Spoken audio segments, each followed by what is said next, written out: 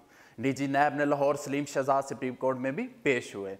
Chief justice ने DG नैब पर शदीद बरहमी का इजहार करते हुए रिमार्क्स दिए कि आपसे मुतल्लिक बहुत अच्छे तासुरात हैं, मगर आप क्या कर रहे हैं, ये आपने क्या कर दिया। अगर आप काम नहीं कर सकते तो अपना ओहदा छोड़ दें। हथकड़ी मुजाहिद कामरान और प्रोफेसर्स की मौत है।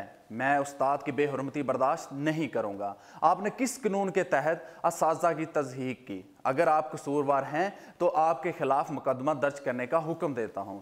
फिर आप उसी मुकदमे की जमानतें करवाते फिरेंगे और आपको भी हथकड़ियाँ लगवाता हूं ताकि आपको इस चीज़ का एहसास हो कि हथकड़ियाँ लगने का दर्द क्या होता है। जिस पर डीजी नैब ने आपदीदा होकर अदालत में गलती का इतराफ़ करते हुए माफ़ी मांग ली। उन्होंने कहा कि मुजाहिद कामरान को सिक्योरिटी के पेश नज़र, खिदमात के पेश नज़र हथकड़ियाँ लगाईं। वाक़े पर उन्हें खुद जाकर मुजाहिद कामरान और दीगर असाजा से माफ़ी मांगी। चीफ जस्टिस ने रिमार्क्स दिए कि आप अपनी बारी आई है तो आपकी आंखों में आंसू आ गए हैं।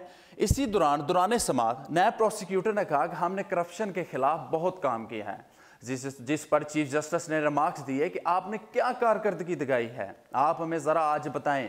सवाए लोगों की तज़हीक और पगड़ियाँ उछालने के अलावा आपने किया ही क्या है? जिस पर उन सवाल पर उसका कोई जवाब नहीं था। नैब ने लोगों की तज़हीक के सिवा कोई केस हल तक नहीं किया और आप बाहर ये बयान देते हैं कि चीफ जस्टिस क्या चीज़ है, उसने तो तीन माह के अंदर चेंज हो जाना है। जिस पर वो बहुत शर्मिंदा हुए और इस पर आप दीदा हुए